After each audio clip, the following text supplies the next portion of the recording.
La puerta abierta. Educación, salud, artes y letras. Todo en un mismo espacio. La puerta abierta. Un programa para los estudiantes del Centro Nacional de Educación Helen Keller. La puerta abierta. Pase adelante.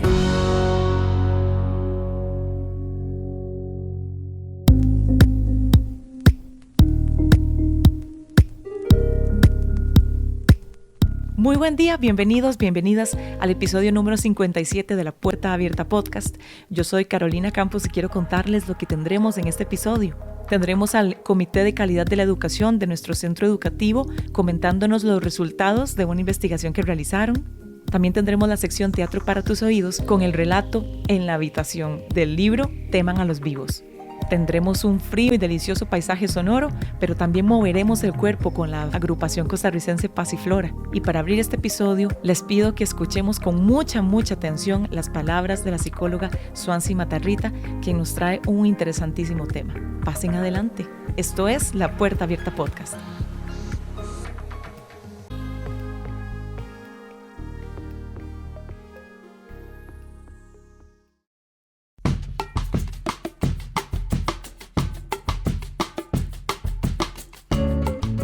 Buenas, les saluda Swansea Matarrita Pérez, psicóloga del Centro Nacional de Educación Helen Keller. Quisiera compartir con ustedes sobre el tema de la imagen que construimos de nosotros mismos. Es un tema muy importante porque es del día a día y además nos permite tener claridad de la importancia de fomentar una autoimagen sana y positiva acerca de nosotros mismos. Los seres humanos nos construimos a nosotros mismos a partir de los vínculos que desarrollamos con las demás personas. La identidad se forma en esa interacción entre la relación interna conmigo mismo y la relación con el exterior. Y es esa experiencia interna de ser nosotros mismos en forma coherente y continua, a pesar de los cambios internos y externos que tengamos en nuestra vida, lo que implica un reto para todos. A partir de las interacciones o de los vínculos que desarrollamos con las personas significativas, como nuestros padres, hermanos y personas que están en nuestro alrededor, se genera un proceso de construcción de esa imagen o autoimagen desde el nacimiento, en donde cada persona va incorporando aspectos de las otras personas. Se va construyendo en una persona única e irrepetible, que lo diferencia y que le hace tener una identidad propia. La identidad nos da un rumbo o un sentido a la persona y permanece pese a los diversos cambios de la vida. Es importante que sepamos que no es un proceso natural, sino una construcción. Entonces, al ser construida y no natural, se habla de un proceso de formación que tiene dos puntos claves. El primero, los primeros años de vida, donde se establecen o se construyen las bases para la formación de la identidad. Y dos, la adolescencia, a donde se reconstruye o se refuerza la identidad propia. Esta construcción y reconstrucción de la identidad se encuentra muy relacionada con la imagen que yo tengo de mí mismo.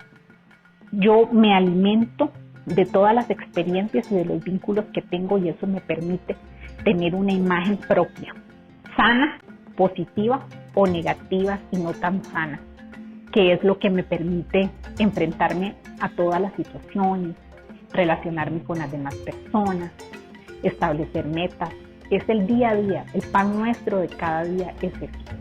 Y depende de la autoimagen que nosotros hayamos establecido a lo largo de nuestra historia. La imagen personal implica la vivencia de aspectos hacia uno mismo. Y esos aspectos se categorizan en tres niveles. Uno, en emocional, que es lo que yo siento hacia mí mismo. Dos, que sería la parte cognitiva, que es lo que se piensa sobre uno mismo, es decir, el autoconcepto. Y por último, la parte conductual, que son las actitudes y lo que hago yo respecto a mí mismo, como por ejemplo la forma de vestirme, hábitos de higiene y el cómo yo me conduzco día a día. Se debe tener claro que la imagen corporal se compone tanto de lo biológico y lo físico. Pero no se queda ahí, sino que va más allá, porque está compuesta por la forma en la que cada uno se percibe a sí mismo, es decir, la autoimagen. La autoimagen es fundamental en nuestras vidas, porque determina la forma en que nos relacionamos con nosotros mismos. Si esa relación es íntima o es distante, o nos desconocemos, y la relación que tenemos con nosotros. Si yo tengo dificultades para socializar, o soy una persona que tengo problemas para establecer relaciones, porque están presentes los conflictos, las diferencias y todo eso, pues eso depende de la autoimagen. Y también la forma en que yo enfrento la vida, cómo yo resuelvo los problemas y los recursos que yo tengo para salir adelante, eso también depende de la autoimagen. Es importante recordar el concepto de autoestima, porque va muy ligado con eso. Va a depender mucho de esa imagen que yo tengo de mí mismo. La autoestima es el aprecio que cada persona tiene por sí mismo. Tiene que ver con la medida en que me creo capaz, destacado, digno, con el tipo de cuidado que me doy a mí mismo, a mi cuerpo, con la forma en que protejo mi integridad y busco el crecimiento personal. Este aprecio por la persona propia depende precisamente de la autoimagen. Cada persona se construye de acuerdo a su historia personal y las historias personales son muy variadas. Y hay un ideal para alcanzar. Una cosa es la persona que soy en realidad y el cómo me veo o la imagen que tengo de mí misma, y otro es el ideal o lo que yo quiero llegar a lograr. La autoimagen puede estar cerca o lejos de este ideal. Puede tomar rumbos diferentes.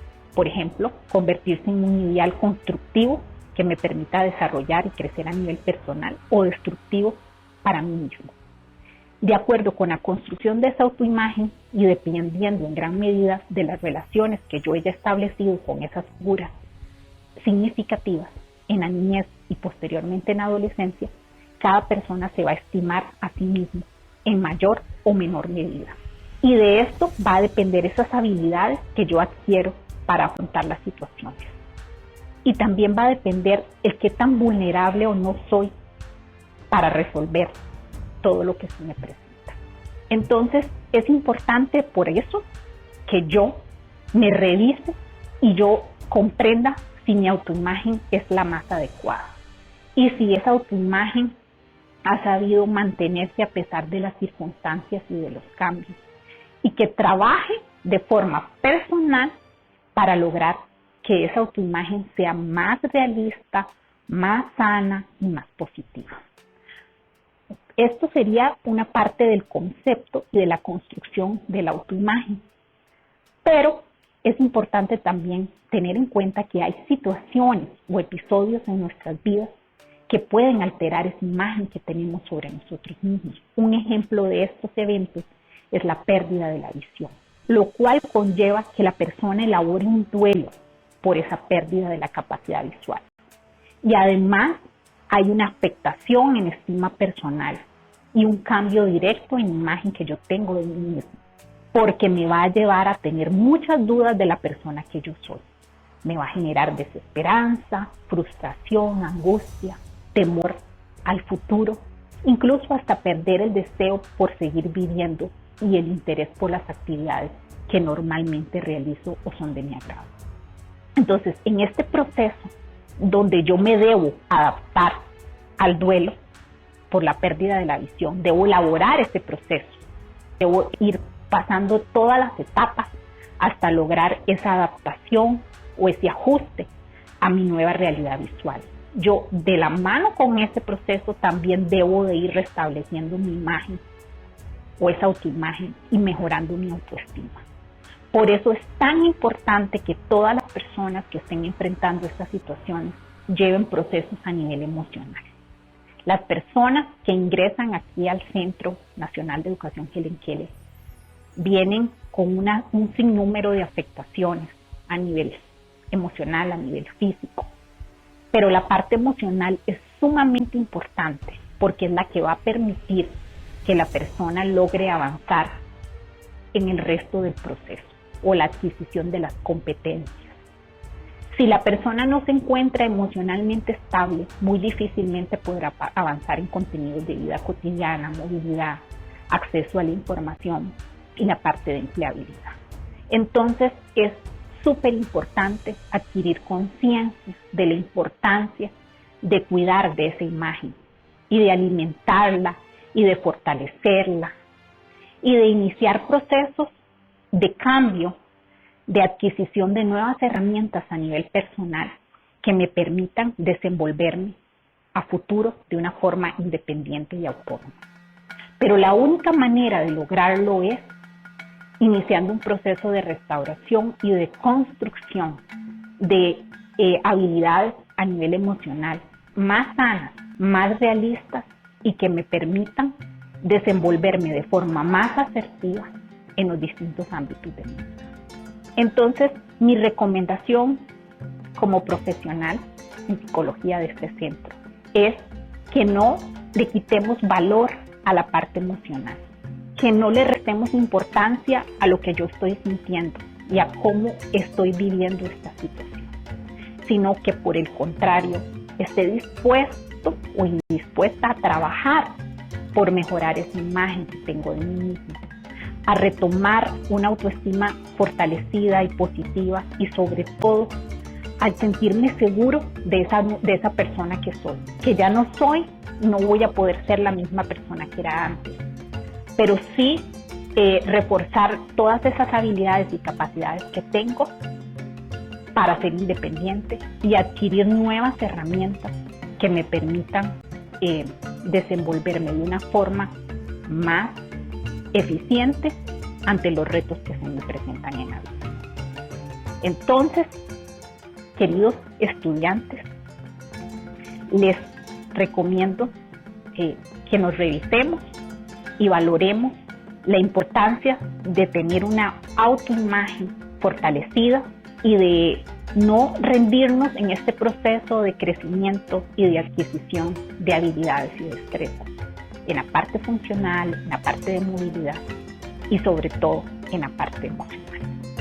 Esta sería todo mi aporte. Espero que sea de gran utilidad para sus vidas y para el proceso que están llevando. Pueden conversar con personas y estudiantes que ya han avanzado en este proceso y ellos les podrán decir lo que ha significado esta construcción, porque somos personas o seres en construcción. Estamos siendo tallados y modelados día con día. Ese proceso no ha terminado. Y como no ha terminado ese proceso, yo debo de fortalecerme y de reforzar todo aquello que necesita ser permeado y fortalecido para poder tener una mejor calidad de vida y ser una mejor persona. Muchas gracias. Les saludo a la distancia y espero que nos podamos encontrar en una próxima entrega. La puerta abierta.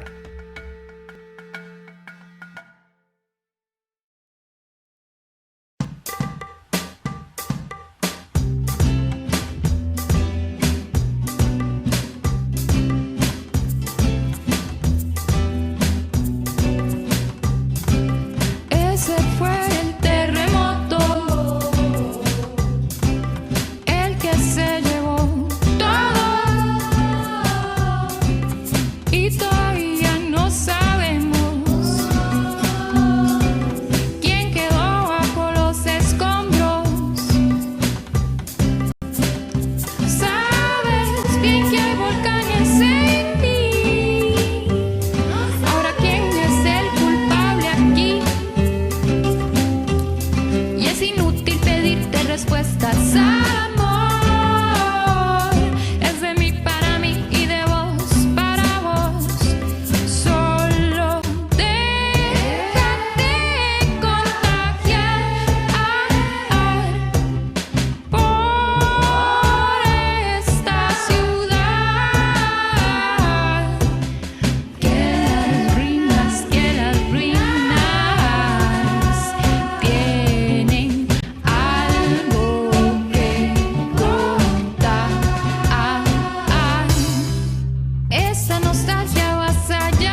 pasar, no te quedes sin dar nada.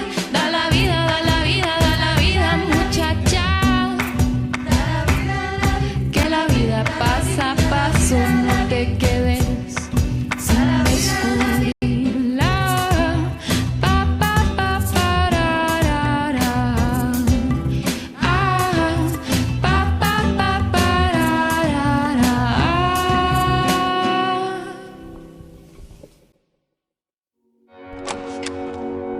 Está escuchando La Puerta Abierta. Pase adelante.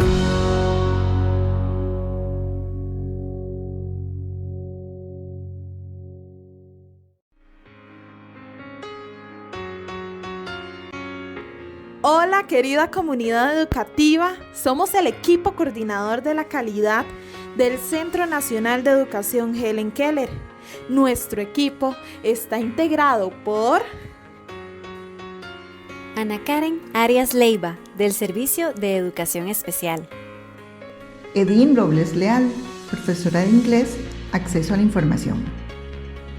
Eileen Vargas Chávez, docente de Educación Especial. Mónica Ramírez, en representación de los estudiantes.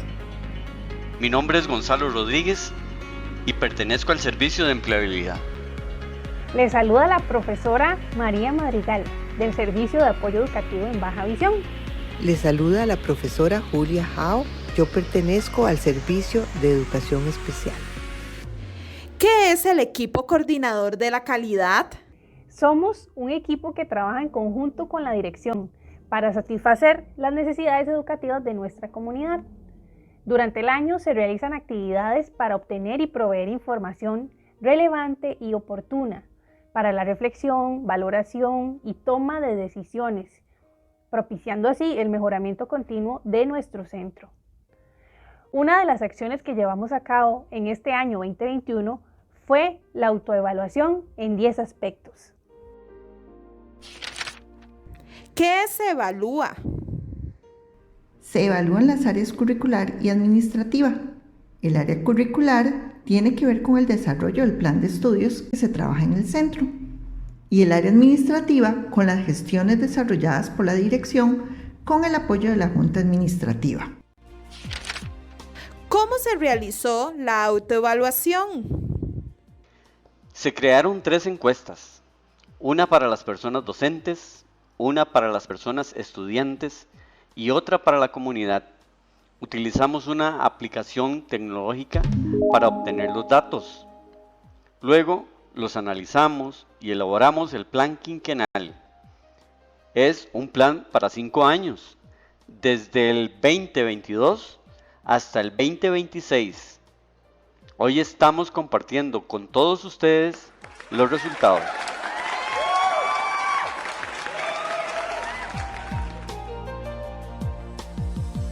¿Qué aspectos positivos descubrimos con estas encuestas? 1. El personal docente está comprometido en realizar las labores de la mediación pedagógica con calidad, tarea que es reconocida también por las personas estudiantes. 2. Un alto porcentaje de las personas estudiantes están satisfechas con las metodologías de evaluación.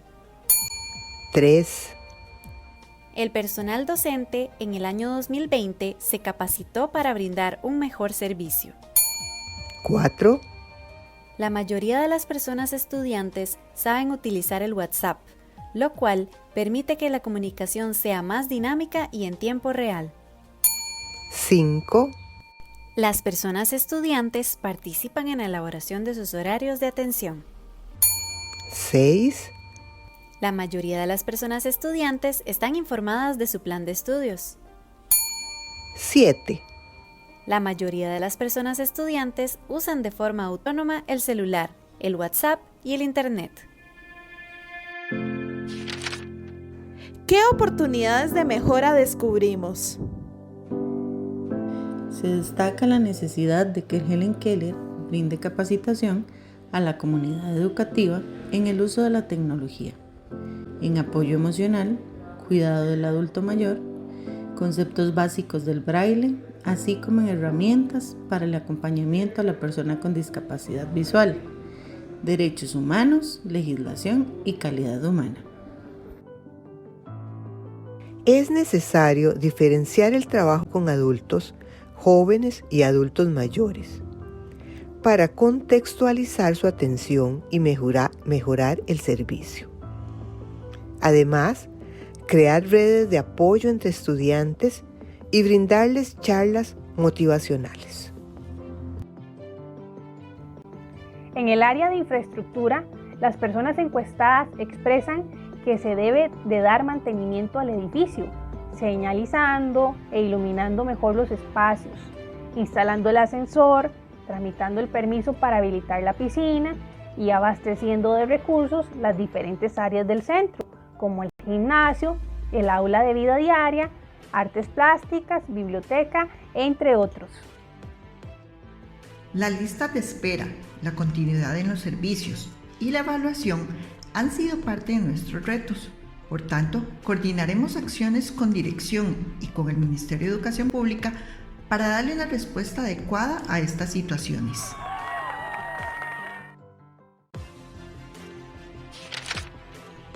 ¿Qué acciones tienen planteadas para el próximo año 2022? En el área curricular se implementarán las siguientes acciones: informar a las personas estudiantes sobre la documentación que se utiliza en su atención, capacitar a las personas estudiantes sobre el uso del correo MEP, involucrar a la familia en los procesos académicos, alfabetizar digitalmente con la utilización de la computadora, establecer la forma inicial de atención con los estudiantes que cambian de docente en menos de 2 años, trabajar con los estudiantes de vida cotidiana con la misma frecuencia con que se trabaja con los estudiantes de acceso a la información, realización de talleres y charlas con la población adulta mayor para abordar competencias y brindar información sobre la población con discapacidad visual. En el área administrativa se implementará creación de un mecanismo de participación para que los estudiantes puedan expresar sus inquietudes y sugerencias. Creación de grupo de WhatsApp institucional para comunicar lo referente al centro. Designación de espacios informativos accesibles en el centro.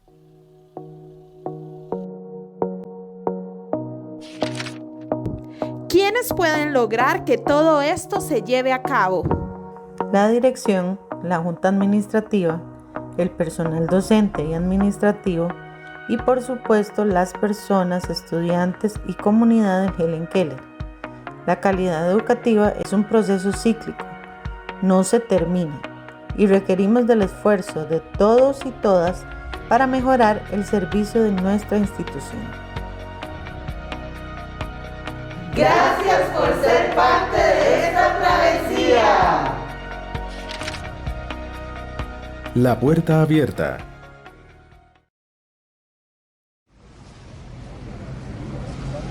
Paisajes sonoros.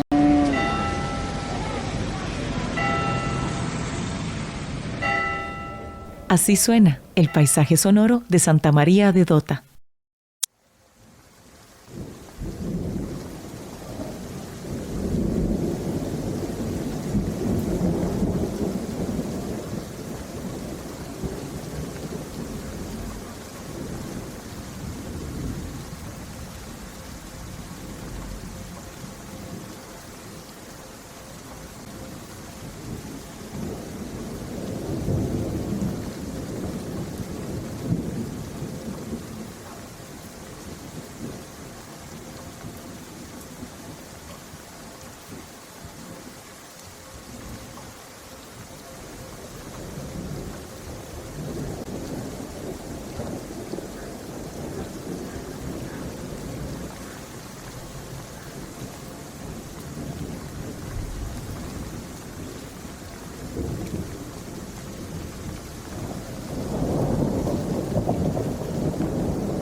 tus oídos. Teatro para tus oídos. Teatro para tus oídos. Teatro para tus oídos. Teatro para tus oídos. La Puerta Abierta presenta Teatro para tus oídos.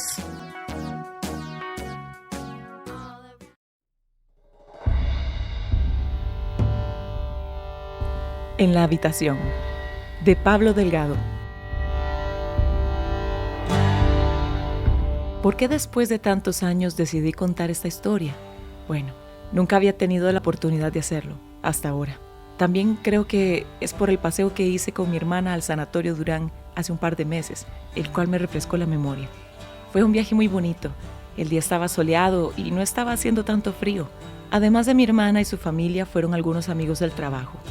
Mis sobrinas salieron del auto y empezaron a correr y a brincar como si fueran un par de ternerillos que salen al potrero. Mi hermana salió corriendo detrás de ellas gritándoles que se comportaran.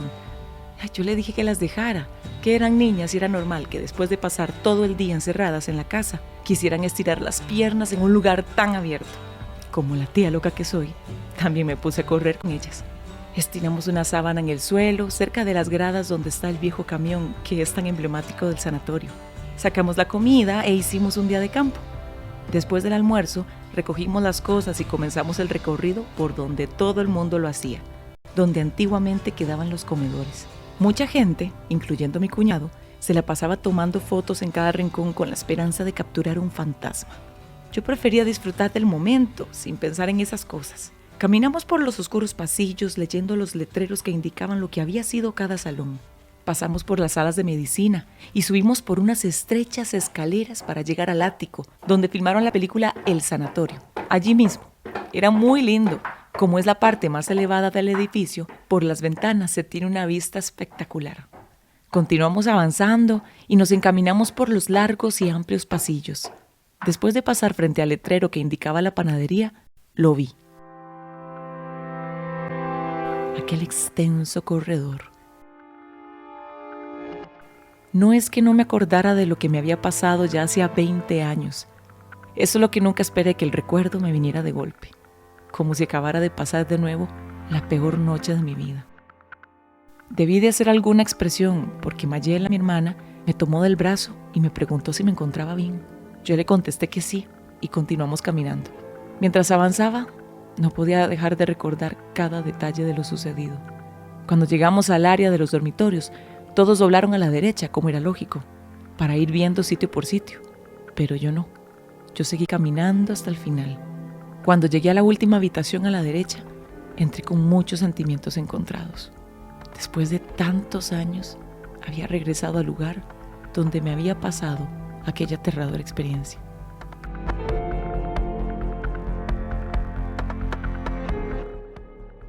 Sucedió en 1997. Yo estaba en noveno y tenía 15 años. Fue una época muy bonita. Fue cuando me hicieron la fiesta, ya sabe, el vestido rosa, el salón arreglado, el brindis y el vals. Y todas esas cursilerías que a uno le gustan a esas edades. También fue el año cuando tuve mi primer beso y mi primer novio. Bueno, no el oficial, fue un noviazgo escondido. Porque si mi papá se daba cuenta, me hubiera dado una nalgada que seguro me deja la mano pintada en la piel. Ni mi mamá sabía. La única a la que le tenía la confianza de contarle era Mayela, porque era mi hermana y dormíamos en el mismo cuarto. Se llamaba Ricardo y era un carajillo bien lindo, moreno con ojos gatos, casi nada. Todas las del colegio estábamos como locas por él, incluso las de quinto. Así que cuando llegaron a contarme que yo le gustaba, no lo podía creer, hasta que llegué a pensar que me estaban vacilando. Solo la tarde en que él me llevó detrás de los baños y me dio mi primer beso, fue cuando me lo creí. Duramos 3 meses jalando, usted sabe, nos dábamos la mano en los recreos, nos mandábamos papelitos en clase, nos escapábamos detrás de los baños para besarnos y los fines de semana buscábamos la forma de vernos sin que mis papás se dieran cuenta, siempre con la ayuda de Mayela. Cuando me contaron que Ricardo se estaba besando con una de octavo después del colegio, pensé que eran puras habladas de mis compañeras, por celos, pero siempre le queda una como la cosa. Así que no fui a la casa después del cole, como era de mi costumbre. Me escondí y lo seguí para ver qué hacía. No se imagina la cólera que me dio cuando lo vi con esa flacuchenta. Yo salí de donde estaba y le hice un papelón frente a todo el mundo. Él no sabía dónde meterse y yo tenía unas ganas de darle una buena cachetada. pero me contuve y hasta el día de hoy, la verdad me arrepiento de no haberlo hecho. Pasé toda la noche llorando y mi hermana consolándome, tratando siempre de que mi mamá no se diera cuenta. El otro día fue muy duro, pues éramos compañeros de clase, entonces tenía que verlo por obligación. En el recreo llegó a pedirme cacao y me costó mucho, pero le dije que no. Yo solo quería darle un escarmiento, porque él andaba para arriba y para abajo como si nada hubiera pasado. Y para acabar de ajustarla, a los días empezó a jalar con la mocosa de octavo. La oportunidad se me presentó cuando en un recreo lo oí hablando con los compañeros sobre ir a quedarse una noche en el sanatorio. Todo el mundo había escuchado que en ese lugar asustaban. Incluso mi abuela, por parte de mi madre, me contó que a una hermana de ella le había dado tuberculosis y la habían tenido que internar ahí. Esta hermana le dijo a mi abuela que una noche la despertó un ruido y cuando abrió los ojos, ahí, al borde de la cama, se encontraba una niña pequeña que la miraba y pronto desapareció. Ricardo y otros compañeros aseguraban que todas esas historias eran falsas y para comprobarlo se retaron a quedarse a dormir ahí el sábado. Si no lo hacían, se raparían la cabeza. Entonces fue cuando se me ocurrió una idea.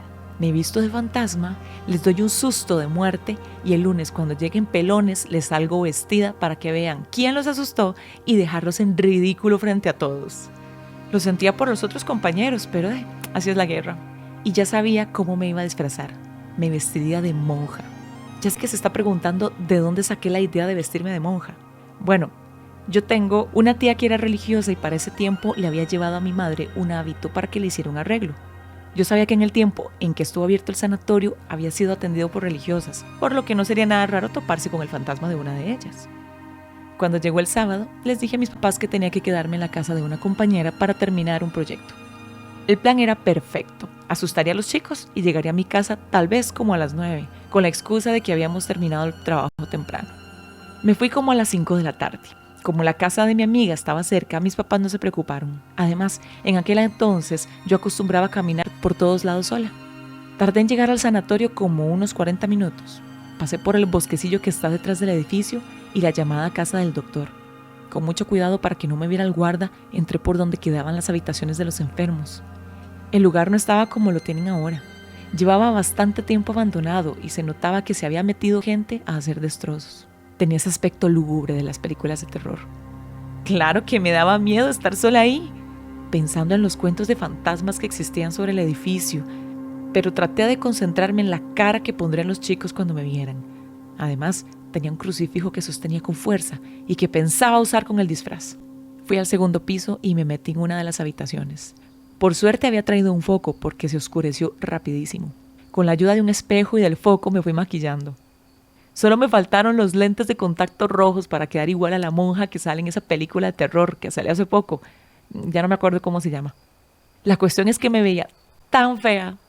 Hasta me conseguí una de esas dentaduras con colmillos plásticos de las que se ponían antes en las piñatas. Sí, tal vez algo exagerado, pero quería darles una impresión de infarto. Después de colocarme el hábito y quedar lista para la foto, me senté a esperar que llegaran.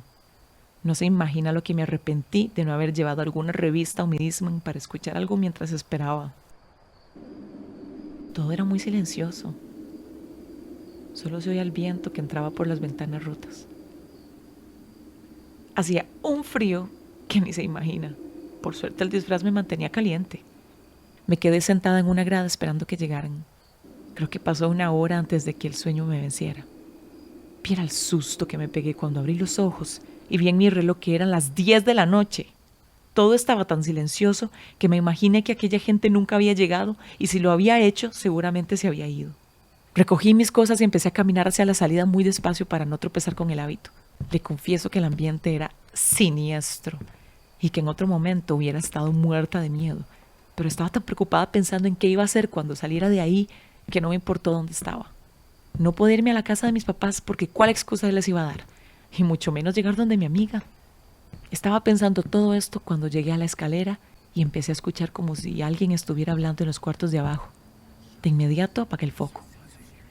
Pensé en la suerte que tendría si aquellos huevones no se habían ido. Ahora que lo pienso, qué tonta que fui. Podría haber salido el guarda o algún marihuano y yo con la cabeza en el otro. La cuestión fue que bajé las escaleras con mucho cuidado para no hacer ruido.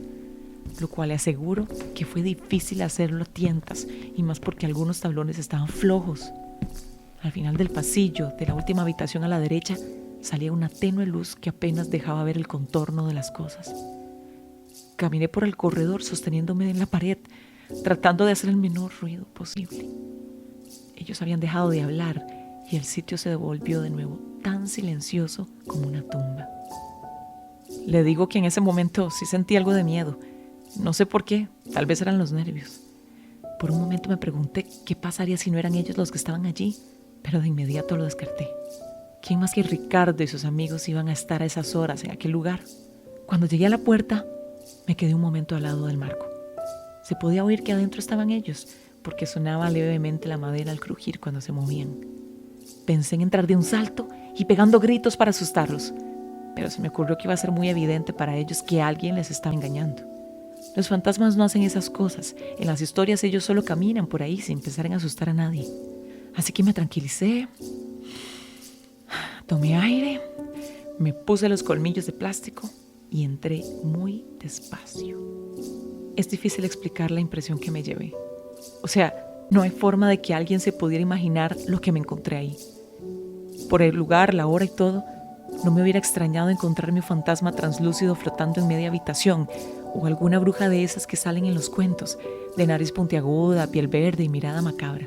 Incluso tampoco me hubiera extrañado que me saliera la Llorona. Pero aquello era completamente otra cosa. Tan extraño que hasta le juro que por un instante pensé que estaba soñando. En medio de la habitación había una pequeña lámpara que daba muy poca luz, o eso me pareció. En realidad no estoy muy segura, no le presté mucha atención.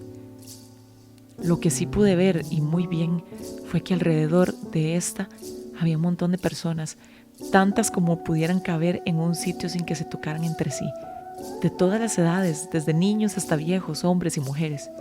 Todos estaban descalzos y usaban unas sucias batas de hospital.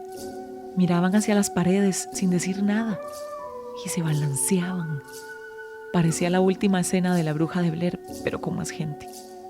Yo estaba tan impactada que me quedé muda, observándolos. De pronto, todos se voltearon al mismo tiempo. Le juro que se me eriza el pelo cada vez que lo recuerdo. Todos ellos, absolutamente todos, tenían los ojos negros. Y no era un efecto causado por la iluminación. Realmente eran negros, como los ojos que les dibujan a los extraterrestres. Cuando me vieron, algunos abrieron sus bocas y de esta comenzó a derramarse un líquido viscoso y oscuro. Después gritaron. En ese momento reaccioné. Pegué un grito como nunca lo había hecho en mi vida y salí corriendo de ahí. Recorrí el largo pasillo completamente a oscuras. Con el miedo que tenía se me olvidó todo, hasta la linterna. Solo quería salir de aquel maldito lugar. El pasillo se me hizo eterno. Yo creí que en cualquier momento esa gente iba a agarrarme los pies para hacerme tropezar y arrastrarme hasta la habitación. Sé que lo más prudente hubiera sido haber rezado un rosario, por lo menos una plegaria, pero estaba tan asustada que lo único que acaté fue decir maldición una y otra vez mientras avanzaba por el largo pasillo. Corrí tan desesperada mirando el piso para no ver a otro lado y encontrarme con más espantos que cuando me percaté de dónde estaba, ya había llegado al bosque detrás del edificio. Se lo juro, y si no es así que me queme en chinga. Tardé como 20 minutos en llegar a mi casa. No sentí el cansancio, solo quería llegar. Toqué desesperada la puerta. Mi papá fue el que llegó a ver quién era. Cuando me vio por la ventana con el traje y el maquillaje casi le da un infarto y comenzó a rezar. A mí del susto se me había olvidado cómo estaba vestida y cuando caí en la cuenta de lo que pasaba, le dije desesperada que era yo, que me abriera, que por lo que más quisiera me abriera. Por fin abrió la puerta. Estaba enojadísimo y comenzó a regañarme diciéndome que cómo se me ocurría llegar a esas horas a asustarlos. Pero cuando me vio que estaba en puro temblor, como que se le bajó el enfado. En eso llegó mi mamá, que al verme lanzó un pequeño grito de espanto que a su vez hizo que mi papá y yo pegáramos un brinco. Cuando se dio cuenta de que era yo, también se puso roja del colerón por verme puesto el hábito que desde luego ya había reconocido. Al verme tan pálida se le bajaron también los humos y me trajo un poco de 7 espíritus mezclado con leche para los nervios. Claro que me preguntaron qué me había pasado, pero estaba tan alterada que no les pude responder. Además de que no pensaba decirles lo que me había pasado, porque si estaban enojados por verme así, más lo estarían si se daban cuenta de que había desobedecido su regla de no ir al sanatorio. Ya ni me acuerdo qué les inventé, pero debió ser algo bueno porque solo me castigaron una semana. Mi mamá me ayudó a limpiarme el maquillaje y a cambiarme la ropa. Cuando por fin mi mamá me dejó según ella dormida, Machela se pasó a mi cama y me preguntó que qué había pasado. Yo le conté todo. Ella se quedó asustada y esa noche dormimos juntas y con las luces encendidas. Al día siguiente fue terrible. Sentí que me observaban por todos lados. No me podía quedar sola ni para ir al baño. Tenía ese presentimiento que en cualquier lugar saldría aquella gente. Me imaginaba que una mano me iba a agarrar. En la noche, la sensación era todavía peor. Aunque estaba con mi hermana y la luz encendida, no podía conciliar el sueño. El lunes fui al colegio trasnochada. Las primeras horas las pasé distraída, mirando siempre a todos lados. Llegado al receso me senté cerca de donde se encontraban Ricardo y su grupo de amigos. Quería ver si tal vez ellos habían visto algo, lo cual dudaba porque estaban muy tranquilos. Alguien le preguntó a Ricardo si habían ido el sábado al sanatorio. Él respondió que sí habían ido, pero que no pudieron entrar porque estaban filmando una película. Sí, igual que usted me quedé yo, con ese ¿qué? En la boca. No lo podía creer, con todo lo que había sufrido, y ahora me salían con que era una película. Pero eso no fue todo, porque de inmediato y sin darme tiempo de reaccionar, Luis, uno de los que no habían ido con el grupo de Ricardo, comenzó a decir que aquello era cierto porque un primo de él que había estado en la filmación le contó que les habían pegado un susto, que se encontraban todos los actores en una habitación vestidos como fantasmas, esperando que comenzaran a filmar, cuando de la nada se les apareció una monja horrible, con colmillos y todo, y que les gritó y salió flotando por el pasillo, lanzando maldiciones hasta que desapareció en la oscuridad. El pobre Luis no pudo terminar el cuento porque yo empecé a reírme como una loca. Tan fuerte que los muchachos me miraron muy molestos, seguro pensando en que me estaba burlando de ellos, y se fueron a otra parte. Yo ni les puse cuidado, solo seguí riéndome tan rico que era como la liberación de todo el estrés que me había acumulado. Tanto fue la cosa que hasta el director llegó a ver qué me pasaba. Cuando vi a Mayela le conté lo que me había sucedido y me reí otro buen rato con ella. Nunca le conté a nadie más esta historia. Creo que por miedo de que se burlaran y también para que mis papás no se dieran cuenta. De la tal película nunca escuché nada más. Me imagino que cancelaron el proyecto por miedo a que los volvieran a asustar. Lo más curioso es que antes de esa noche nadie hablaba del fantasma de una religiosa. Y después la gente empezó a contar historias sobre la monja del sanatorio. Ve hasta dónde llegó la cosa que en la película que sí hicieron años después, ella era la villana. Yo no sé si existen o no los fantasmas. De lo que sí estoy segura es que algunas veces, sin quererlo, las leyendas las fabricamos nosotros mismos.